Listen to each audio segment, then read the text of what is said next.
Nah ini sobatnya, ini bahan bonsai asem Jawa ya, yang beberapa minggu lalu saya bikin konten.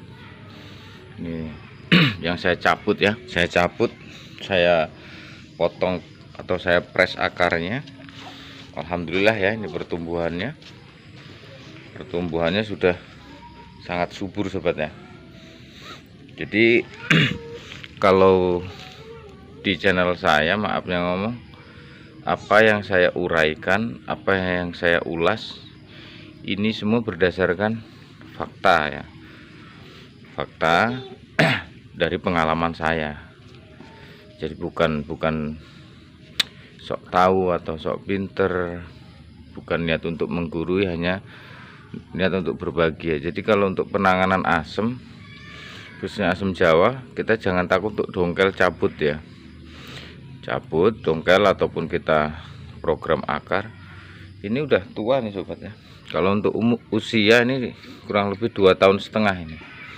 Hanya saja dia dari mulai sebesar jari kelingking memang sudah langsung dipot ataupun di dalam polybed, jadi tidak di ground lah ya. Cuman akar sudah tembus sampai ke tanah. Nah ini salah satu bukti ya, kalau teman-teman yang mengikuti video saya pada saat saya melakukan press akarnya, pemotongan akar dan juga membersihkan akar, akan ingat dengan ini, akan ingat ya dengan bahan asem Jawa ini.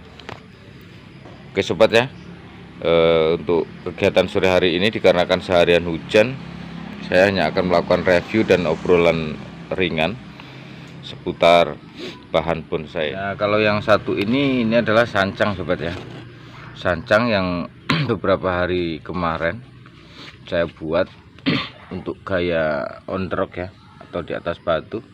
Ya, alhamdulillah juga udah mulai tumbuh tunasnya ya, tunas barunya sudah mulai. Jadi untuk sancang juga saya bilang aman lah ya. Ini akarnya pun masih karakter akarnya terlihat semua dengan ornamen ada batunya ya. Jadi jangan khawatir dan jangan pernah kita kok khawatir nanti kalau mati gimana ya. Kalau kita nggak nyoba, kita nggak tahu. Oke sobat ya. Jadi namanya kita berkarya, kalau bisa usahakan ya kita jujur dulu. Diri kita, jadikan diri kita itu jujur dulu. Yang mana kalau dengan jujur kita ya, kalau memang hasilnya mati gitu, apa penyebabnya kan kita akan pelajari lagi. Nah kalau hidup bagaimana penanganannya gitu. Kalau saya jujur ya dari pengalaman pribadi gitu. Oke sobat, kita next ke bahan lainnya ya, untuk mengurai sedikit ya. Kalau yang ini bahan bonsai cendrawasih sobat. Ini yang beberapa minggu juga yang lalu ya, ini saya juga eksekusi, saya bikin video eksekusinya. Nah kalau ini dalam satu titik ada beberapa batang ya. Ini disebut dengan gaya rough. Rough itu satu batang tapi dari bawahnya banyak, beda dengan gaya-gaya lain ya.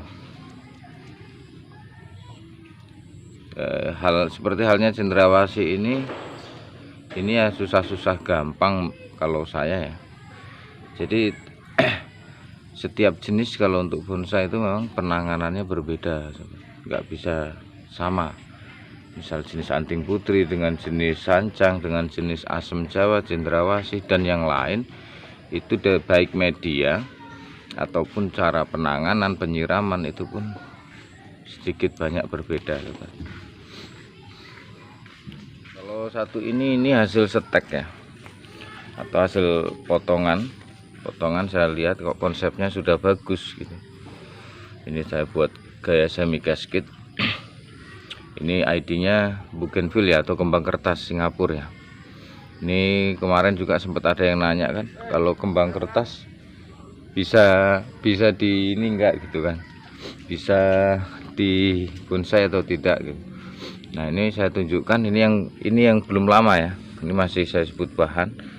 Nah, ini bukan dari hasil dongkel atau cangkok, tapi hasil dari potong tancep, itu disebut dengan stek batang. Ini alhamdulillah sebesar ini ya, sebesar dan setua ini pun hidup.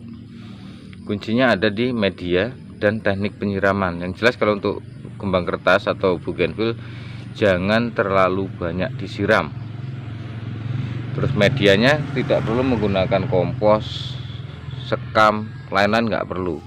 Dia cukup dengan tanah biasa dan pasir. Kalau nggak ada, tanah aja, tanah liat atau tanah kuning yang sekiranya jauh nggak ada kompos lah, seperti itu dia malah seneng. Nggak usah disiram ya, upayakan jangan disiram. Walaupun toh terlihat seperti ini medianya kering nih, medianya kering, cuman ya biarin aja, nggak apa-apa.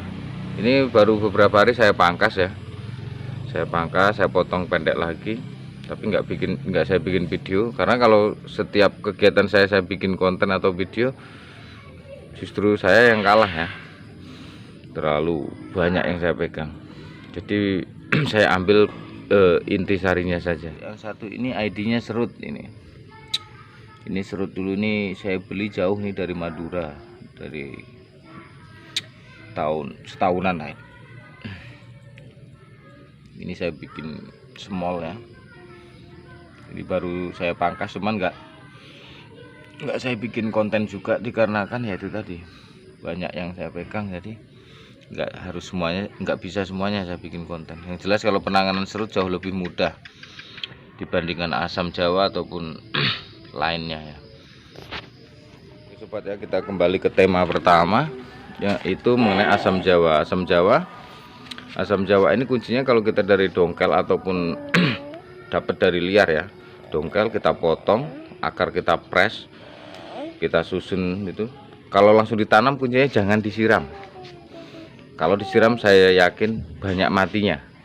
Yang penting jangan disiram. Kalau saya malah justru kalau dari hasil dongkel nggak langsung saya tanam, saya cuman taruh di tempat teduh 1 minggu, nggak langsung saya tanam.